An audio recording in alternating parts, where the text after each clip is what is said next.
Hi everyone, welcome to the Raja Nursing Education. In this video, we are going to talk about Nursing Officer Recruitment Common Eligibility Test NOSET 11 announced by All India Institute of Medical Sciences, New Delhi. This notification released on today, 24/7/2026. All India Institute of Medical Science వాళ్ళు అయితే NOSET 11 notification release చేశారు. ఈ రోజే release అయింది. Let's see what is the eligibility criteria for appearing in NOSET. దీనికి eligibility criteria ఏంటి, ఎవరెవరు apply చేయొచ్చు, ఎన్ని ఇయర్స్ ఎక్స్పీరియన్స్ ఉండాలి, the mode of examination, preliminary test ఎప్పుడు ఉంటుంది, ఫైనల్ టెస్ట్ ఎప్పుడు ఉంటుంది, ఇవన్నీ వీడియోలో డిస్కస్ చేయబోతున్నాము. సో మర్చిపోకుండా ఛానల్ సబ్స్క్రైబ్ చేసుకోండి ఫర్ ఫర్దర్ నోటిఫికేషన్ కోసం. Okay, let's see about the online applications.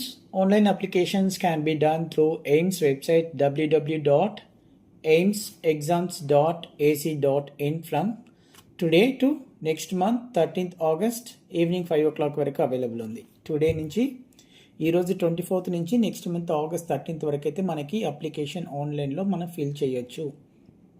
Coming to the eligibility criteria for appearing in NOSET. దీనికి ఏమేమి ఎలిజిబిలిటీ క్రైటీరియా ఉండాలంటే, మీరు బీఎస్సీ చేసినా పోస్ట్ బీఎస్సీ చేసినా you no need any experience. Even the freshers can apply if they are registered in nursing council. So BSc వాళ్ళకి post BSc వాళ్ళకి ఎటువంటి experience అవసరం లేదు. ఇది జిఎన్ఎం వాళ్ళైతే డిప్లొమా ఇన్ జనరల్ నర్సింగ్ అయితే they should have minimum at least 2 years of experience in 50 bedded hospital. BSc post BSc వాళ్ళకైతే ఎటువంటి ఎక్స్పీరియన్స్ అవసరం లేదు. Even the freshers can apply. Coming to the GNM వాళ్ళకైతే 50 bedded హాస్పిటల్లో మినిమం 2 years అయినా work చేసి ఉండాలి. Coming to the age limit for all AIIMS between 18 to 30 years, but as per relaxation given in general condition subjected to age. For OBC they can apply up to 33 years. For SC ST the 5 years relaxation. So OBC వాళ్ళకైతే 30 limit అయితే up to 33 years వరకు వాళ్ళు apply చేసుకోవచ్చు. SC ST వాళ్ళకైతే 5 years relaxation ఉంటుంది. అంటే వాళ్ళకి up to age limit అనేది 35 వరకు అయితే ఉంటుంది. Coming to the application fees ఎవరెవరికి ఎంతెంత పే చేయాలో చూద్దాం. General OBC candidates the application fee is 3,000 rupees. For SC ST candidates and economic weaker section candidate the application fee is 2,400. Person with disabilities, for them no exam fees, it is exempted. Coming to the exam fee, మన exam fee ఎలా pay చేయొచ్చు అంటే, the candidate can pay the prescribed application fee through debit card or credit card, net banking. Transaction processing fee, if any as applicant, will be payable to the bank by the candidate.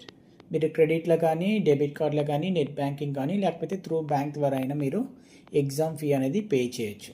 Application fee once remitted shall not be refunded under any circumstances. మీరు ఒక్కసారి ఎగ్జామ్కి amount pay చేశాక మీరు exam లేదు, నేను రాయటం లేదు అనుకుంటే మీకు అమౌంట్ అనేది రీఫండ్ కాదు. Application fee once remitted shall not be refunded అని క్లియర్గా ఇన్స్ట్రక్షన్స్ అయితే ఇచ్చారు. Application fee of SC SC candidate who appear in the exam will be refunded after the declaration of the result. SC ST candidate వాళ్ళకైతే exam result వచ్చినాక declare అయినాక మీ amount అనేది మీకు అని రీఫండ్ చేస్తారు. కానీ మీకు దానికి ఎస్సీ ఎస్టీ సర్టిఫికేట్ అనేది సబ్మిట్ చేయాల్సింది ఉంటుంది. సో మీ అమౌంట్ అనేది రీఫండ్ అవుతుంది వన్స్ ఎగ్జామ్ రిజల్ట్ అనేది డిక్లేర్ అయ్యాక. Coming to the mode of examination, ఇక్కడ మనకి రిటర్న్ టెస్ట్ అయితే లేదు. సిబిటి అంటే కంప్యూటర్ బేస్డ్ టెస్ట్ అని ఉంటుంది. ఇక్కడ మీరు 2 rounds రాయాల్సింది ఉంటుంది exam. One is the preliminary and second one is the main exam. ఎవరైతే ప్రిలిమినరీలో ఫస్ట్ ఎగ్జామ్లో పాస్ అవుతారో వాళ్ళు మళ్ళీ సెకండ్ ఎగ్జామ్కి క్వాలిఫై అవుతారు. ప్రిలిమినరీ టెస్ట్ ఎప్పుడు ఉంటుందంటే September 12th ఉంటుంది. ప్రిలిమినరీ పాస్ అవుతే మళ్ళీ మీకు 30th September వచ్చి సెకండ్ మెయిన్ ఎగ్జామ్ ఉంటుంది. సో బాగా ప్రిపేర్ అవ్వండి, టైం వేస్ట్ చేసుకోవద్దు. అలాగే అప్లికేషన్ డేట్కి చాలా టైం ఉంది. టుడే 24th నుంచి next month August 13th evening 5 వరకు ఉంది. సో చాలా టైం ఉంది, చూసి అప్లై చేసుకోండి. వన్స్ ఎగ్జామ్ ఫీ మీరు పే చేశాక అమౌంట్ అయితే రీఫండ్ కాదు. సో చూసి డిసైడ్ చేసుకోండి. All the best for each and every one. ఇంకా ఇలాంటి వీడియోస్ మీకు కావాలంటే నా ఛానల్ సబ్స్క్రైబ్ చేసుకోండి. ఇంకా ఫర్దర్ నోటిఫికేషన్ ఏ జాబ్స్ వచ్చినా కూడా నేను మీకు పోస్ట్ చేస్తాను. So please follow my channel and support me. Thank you.